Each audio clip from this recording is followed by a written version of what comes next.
உண்மைகளை கேட்க ஒரு எதிர்க்கட்சி தலைவராக இருக்கும்போது விரும்பினதில்லை.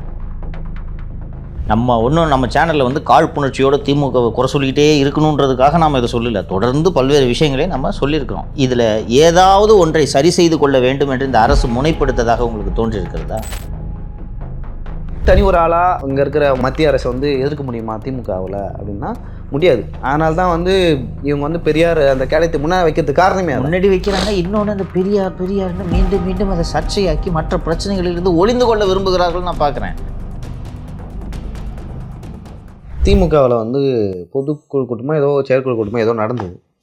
அப்போ அவங்க கட்சிக்காரங்க வந்து கட்சியில் இருக்கிற பிரச்சனைகளை சொல்கிறாங்க.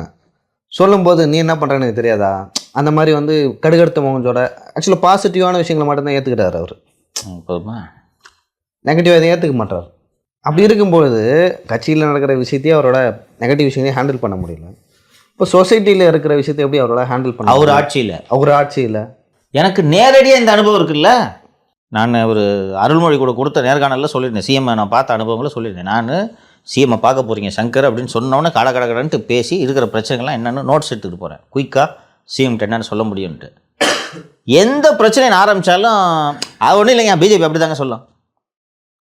சார் நீங்கள் சிஎம் நல்லா பண்ணுறீங்க, அதிகாரிகள் நல்லா தான் வேலை செய்கிறாங்க ஆட்சியில். அடுத்த செகண்டு சார் இது பாட்டாளி மக்கள் கட்சி பாமகன்னா இப்படி தான், அவங்களுக்கு வேறு வேலை இல்லை சார். என்ஃபோர்ஸ்மெண்ட் டைரக்டரேட் பிஜேபி அப்படி தாங்க பண்ணுவாங்க. முடிஞ்சு நான் கேட்டது இன்னும் ஒரு சில விஷயங்கள் பேசுகிறேன். இது மாதிரி ஒரு 5 விஷயம் பேசின உடனே அவரோட பதில் கேட்டு நான் நோட்டை மூடி வச்சிட்டேன். வேறு என்ன பேசுவீங்க?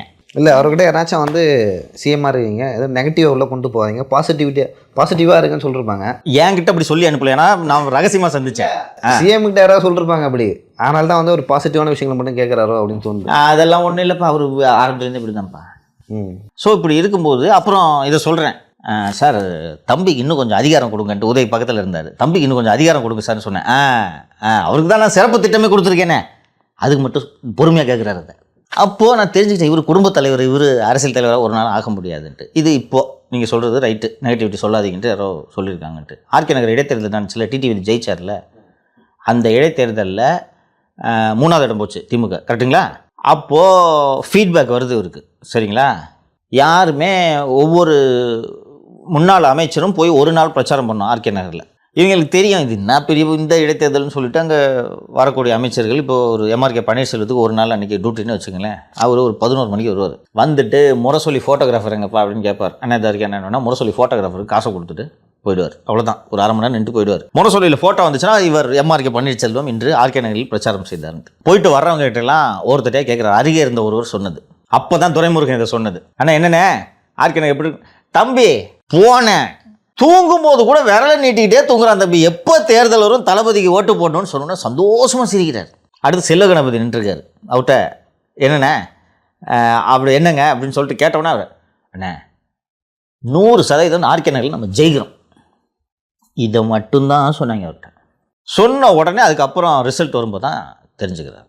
உண்மைகளை கேட்க ஒரு எதிர்க்கட்சி தலைவராக இருக்கும்போது விரும்பினதில்லை. ஜெயிச்சிருவங்கன்ற மட்டும்தான். அப்போ ஆட்சியில் மட்டும் தப்பு நடக்குதுன்றது எப்படி கேட்பார்? கருணாநிதி எவன் குறை சொல்லலான்னா அவனை கூப்பிட்டு கேட்பார், அதை திருத்திக்கணும்னு நினைப்பார். இவர் நல்ல விஷயங்கள் இப்போது சிஎம்ஐ பார்க்க போகிறவங்க எல்லார்ட்டையும் லியோ சொன்னால் தான் நடக்குது. யார் போய் விசிட்டர்ஸ் யாராவது போனாங்கன்னாலும் உடம்பு சரியில்லை அவர்கிட்ட எதுவும் சொல்லாதீங்க. முதல்வரோட ஹெல்த்தை பார்த்துக்கிறதுக்கு ஒரு பர்சனல் ஃபிசிஷியன் ஒருத்தர் இருந்தார், ரெட்டின்னு ஒருத்தர். அவர் வந்து ஒரு யாரும் இல்லாத நேரத்தில் முதல்வரிடம் சில விஷயங்களை சொல்லிவிட்டார்ன்றதுக்காக தூக்கி விட்டாங்க அவர்.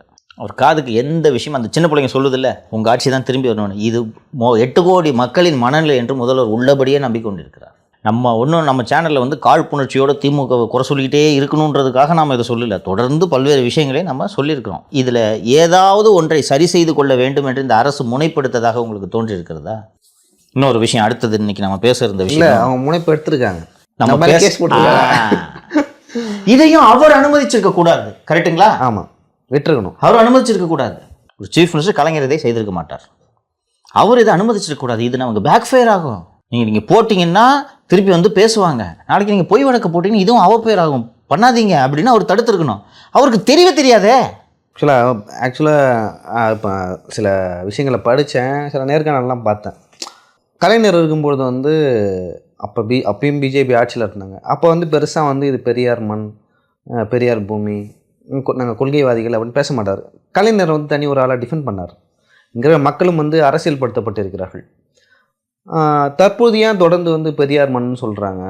ஏன் வந்து ஸ்டாலினும் ஒரு தலைமை பண்பு அவர்கிட்ட இருக்க, அவரும் தலைவர், அவங்களும் கொள்கையை ஃபாலோ பண்ணுறாங்க. அப்படி இருக்கும்போது எதுக்கு பெரியார் மண் சொல்லி டிஃபெண்ட் பண்ணுறாங்க பிஜேபியும் மற்ற கட்சிகளையும் அப்படின்னு சொல்லிட்டு பார்க்கும்போது இங்கே வந்து சரியான தலைவர்கள் யாரும் இல்லை டிஃபெண்ட் பண்ணுறதுக்கு பிஜேபியை. இன்னொன்று வந்து இவங்க கொள்கையும் சரியாக ஃபாலோ பண்ணுறது இல்லை. பெரியார் கொள்கை என்னவோ இல்லை திமுக கட்சி கொள்கை என்னவோ அதையும் ஃபாலோ பண்ணுறது. ஏன்னா இவங்க திராவிட கட்சி எங்கே தனிநாடு கேட்டாங்க. திராவிட கட்சி பெரியார் காலத்தில் திராவிட கட்சிகள் வந்து தனிநாடு கேட்டாங்க. தற்பொழுது அப்புறம் அண்ணா வந்து சுயாட்சி தமிழகம்னு சொல்லிட்டு கேட்டார். இப்போ நீட்டுன்ற ஒரு விஷயத்துக்காக இவங்க கையெழுத்து வாங்கி அதை வந்து தடை பண்ண முடியல. அந்த அளவுக்கு வந்து இவங்க கொள்கை நீர்த்து போச்சு, சுருங்கிக்கிட்டே வருது. ஓகேவா? இவங்களால வந்து உதயநிதி அவர்களை வைத்தோ இல்லை ஸ்டாலின் அவர்களை வைத்தோ இல்லை மற்ற அரசியல் தலைவர்களை வைத்து டிஃபெண்ட் பண்ண முடியல. அப்போ அவங்களுக்கு இருக்க ஒரே கேடயம் வந்து பெரியார் தான். அதை வச்சு வந்து டிஃபெண்ட் பண்ணுறாங்க. ரொம்ப நல்லது. அதாவது பெரியாரை எதிர்த்து தொடங்கப்பட்ட திராவிட முன்னேற்ற கழகம் அந்த திராவிட இயக்கத்தின் பல்வேறு கொள்கைகளை பற்றி பேசியதால் பெரிதாக பெரியாரை உயர்த்தி பிடிக்க வேண்டிய அவசியம் இல்லாமல் இருந்தது. இன்னைக்கு அந்த திராவிட இயக்கத்தின் கொள்கைகளிலிருந்தே விலகி வெகு தூரம் வந்து விட்டார். கொள்கையும் இல்லை, தலைவர். இப்போ தலைவர் என்ன டிஃபெண்ட் பண்ணுவார்? ராமர் வந்து ஒருத்தர் இருந்தாக உள்ளோ, அவர் எந்த என்ஜின் காலேஜில் படித்தார், அங்கே ராமர் பழமே இல்லை. அந்த அளவுக்கு தைரியமாக வந்து ஸ்டாலின் அவர்களால் பேச முடியுமா? முடியாது. அப்படியில வேலை தூக்குறாருப்பா.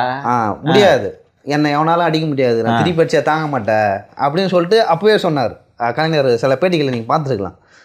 அப்படி வந்து தனி ஒரு ஆளாக இங்கே இருக்கிற மத்திய அரசை வந்து எதிர்க்க முடியுமா திமுகவில் அப்படின்னா முடியாது. அதனால தான் வந்து இவங்க வந்து பெரியார் அந்த கேடயத்தை முன்னாடி வைக்கிறதுக்கு காரணமே முன்னாடி வைக்கிறாங்க. இன்னொன்று அந்த பெரியார்னு மீண்டும் மீண்டும் அதை சர்ச்சையாக்கி மற்ற பிரச்சனைகளிலிருந்து ஒளிந்து கொள்ள விரும்புகிறார்கள் நான் பார்க்குறேன். இப்போ இந்த சிஎம் இல்லை, அவங்க பெரியார்னு சொல்கிறாரு. பெரியார் வந்து கொள்கைவாதி, அவர் வந்து பெண் விடுதலை, சமூக நீதிலாம் அதுக்காகலாம் பாடுபட்டார். இப்போ மக்கள் எப்படி டைவெர்ட் ஆகுதுன்னா இவங்க நடக்கிற பிரச்சனைலாம் பெரியார் தான் காரணம். டைவெர்ட் ஆகுது, எல்லா கோபமும் வந்து பெரியார் மேலே போகுது.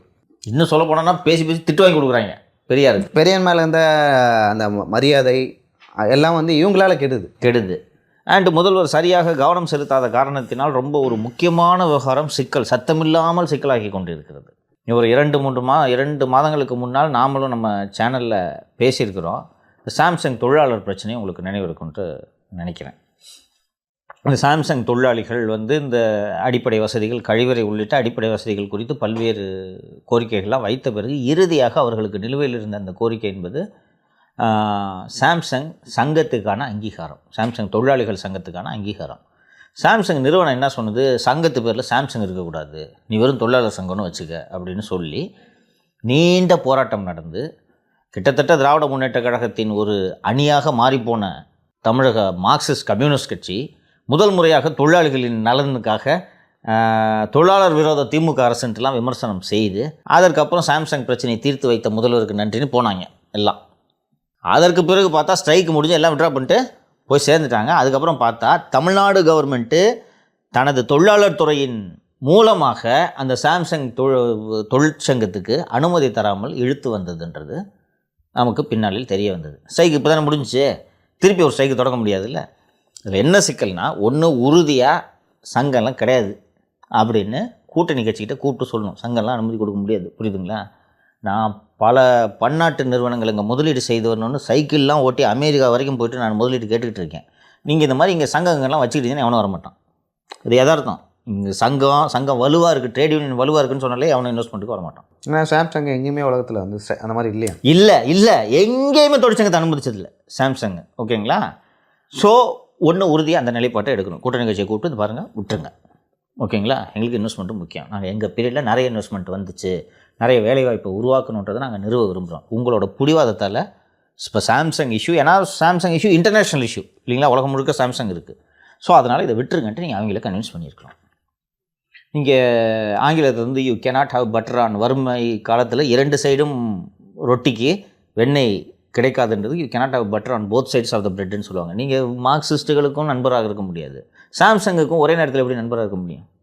ஆனால் இவங்க இருக்கணும்னு இந்த அரசு முயற்சி செய்தது. அண்டு அங்கே அந்த பிரச்சனை தொழிலாளர்கள் பிரச்சனை முடிஞ்சுது. முடிஞ்ச உடனே இதை பின்வாசல் வழியாக இந்த சங்கத்தை நிறுத்துறதுக்கு திமுக அரசே வேலை செஞ்சிச்சு.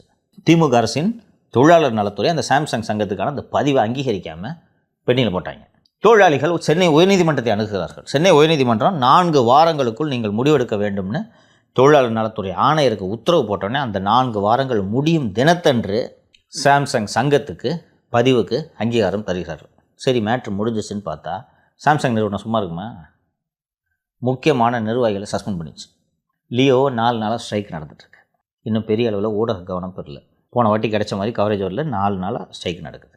இது ஒரு 3 மாதத்தில் 2வது ஸ்ட்ரைக்கு. ஒரு பெரிய நிறுவனம் இந்த மாதிரி ஸ்ட்ரைக் நடந்தது விரும்புவாங்களா? ஷேர் மார்க்கெட் இருக்குது, அடி வாங்க சார். அது ப்ரொடக்ஷன் எவ்வளோ அஃபெக்ட் அடி வாங்கும். இதை பார்த்துட்டு மற்ற ஸ்டேட்டில் இருக்க ஃபேக்ட்ரியில் அந்த மாதிரி பண்ணுவாங்க சார். ஒரு கம்பெனி அப்படி தான் பார்ப்பாங்க.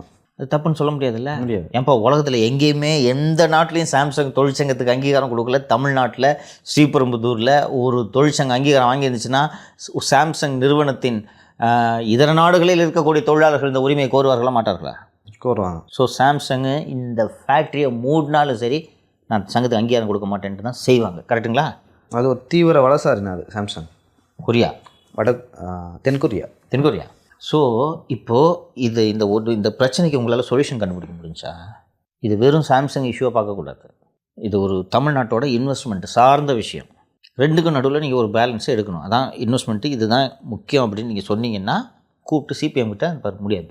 அதிகபட்சம் என்ன, கூட்டணி விட்டு வெளில போகிறேன்னு போ, 6 சீட்டு மிச்சம் அப்படின்ட்டு ஒரு முடிவு எடுக்கணும். அப்படி இல்லைன்னா சாம்சங்கிட்ட கூப்பிட்டு இங்கே ஃபேக்ட்ரி நடத்தணும்னா சங்கம் வைக்க உரிமை உண்டு. அது முடிஞ்ச பிறகு இப்போ ஃபேக்ட்ரியில் கூப்பிட்டு நான் 4 பேரை சஸ்பெண்ட் பண்ணியிருக்காங்கன்னா தொழிலாளர் நலத்துறை தலையிட்டு கூப்பிட்டுங்க பார். இப்போ தான் பஞ்சாயத்து முடிஞ்சிச்சு.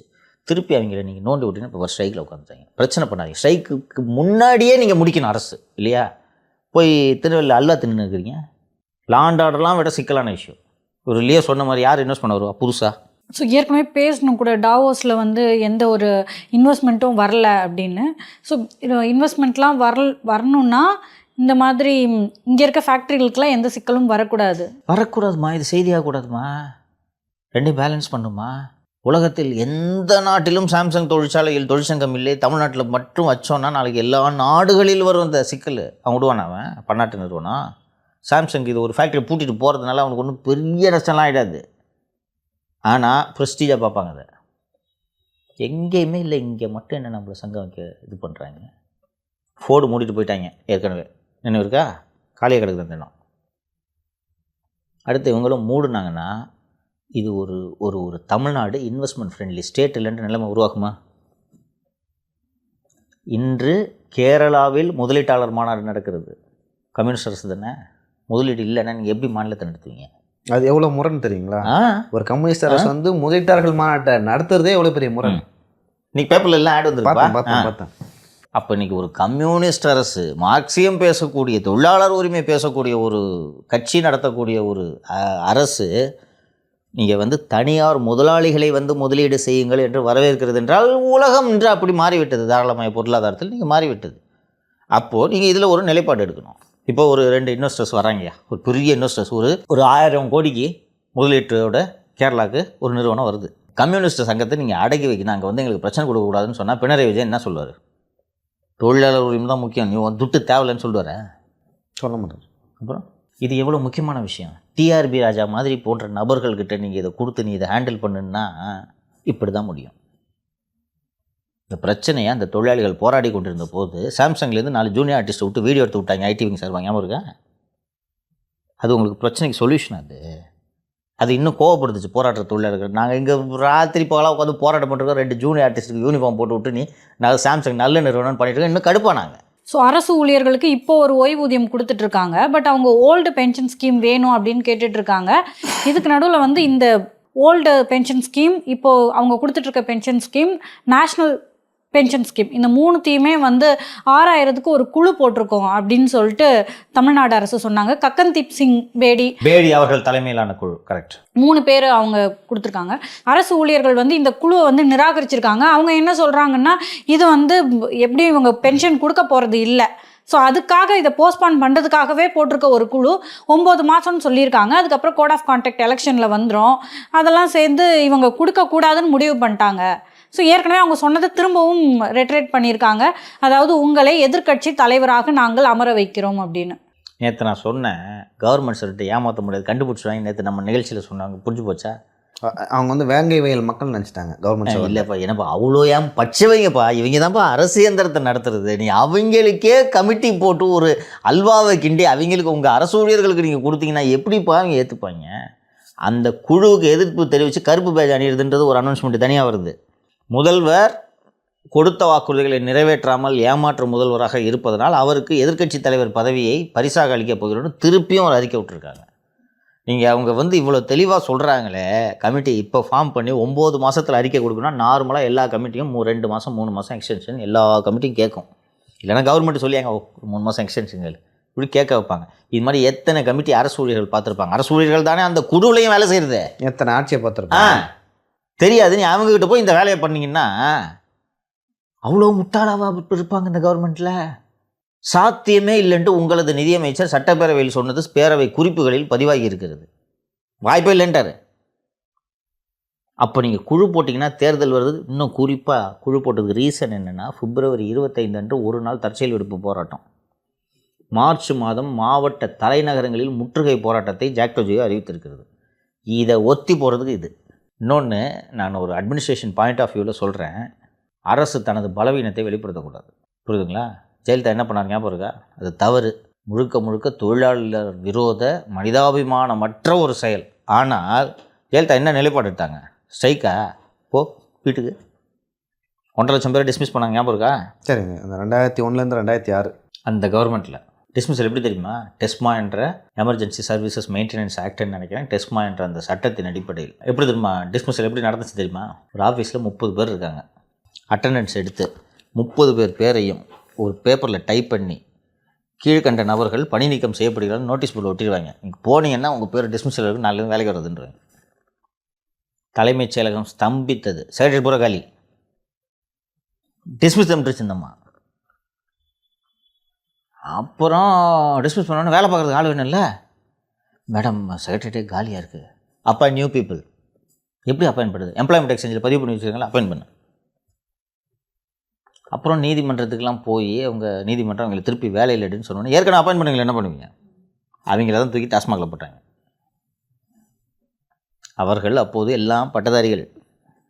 அவங்கள போட்டு அப்புறம் எல்லாத்தையும் அப்சர்வ் பண்ணிட்டாங்கன்னு வச்சுக்கோங்க. எல்லாத்தையும் அவங்களும் அரசு ஊழியர்கள், இவங்களும் வேலைக்கு போயிட்டாங்க. அது போய் அவங்களெல்லாம் அப்சர்வ் பண்ணிட்டாங்க. அது சரியான நடவடிக்கைன்னு சொல்ல. ஆனால் அரசு தனது பலவீனத்தை காட்டக்கூடாது. இப்போது அரசு ஊழியர்களுக்கு தெரிஞ்சிச்சு. ஃபஸ்ட்டு வந்து முதல்வருக்கு எதிர்க்கட்சி தலைவர் பதவி பரிசாக அளிக்கிறோன்னு சொல்கிறதே அரசோட பலவீனம். ஆல் செட் அண்ட் டன் முதல்வருக்கு கீழே பணியாற்றக்கூடிய அரசு ஊழியர் தானே அரசு ஊழியர் சங்கத்தில் தலைவராக இருக்க முடியும். அவங்க வந்து உனக்கு எதிர்க்கட்சி தலைவர் பதவி பரிசாக அளிக்கிறேன்னு சொல்கிறாங்கன்னா இங்கே எவ்வளோ வீக்காக இருக்கீங்க. அப்புறம் பிப்ரவரி 25 அவர்கள் போராட்டம் வைத்திருக்கிறார்கள் என்பதற்காக நீ போராட்டம் பண்ணனா ஒழுங்கு நடவடிக்கை எடுப்பேன். புரியுதா? நான் அதில் சரி தவறுக்குள்ளே போகல. அரசு எப்படி நடந்துக்கணும்னு சொல்கிறேன். நிதி இல்லை, பழைய பென்ஷன் கொடுன்ற இல்லை, அரசு ஊழியர்கள் பொறுத்துக்கொள்ள வேணும். இவங்களால அது மாதிரி சொல்ல முடியல. என்னென்னா நீங்கள் தானே உங்கள் வாய் விட்டு சொன்னீங்க பழைய பென்ஷன் திட்டம் செயல்படுத்தப்படும். ஆக அவங்க தேர்தல் அறிக்கையில் இல்லை சார் சொன்னீங்களா? இன்னொன்று, இந்த தேர்தல் அறிக்கையில் வந்து வெறும் அறிக்கையாக இருந்தால் யாரும் படிக்க மாட்டாங்க. இந்த அறிக்கையில் முக்கியமான பகுதியெல்லாம் வீடியோவை போட்டாருமா அவர். ஒரு முக்கியமான அறிக்கை ஞாபகம் இருக்கா? வீடியோ வெளியானது.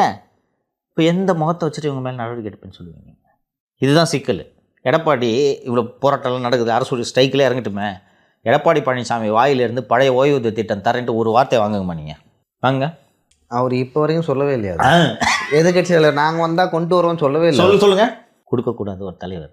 புரியுதுங்களா? அதுவும் ஒரு லியோ சொன்ன மாதிரி வேங்கைகள் மக்கள் இல்லை, அரசு ஊழியர்கள்.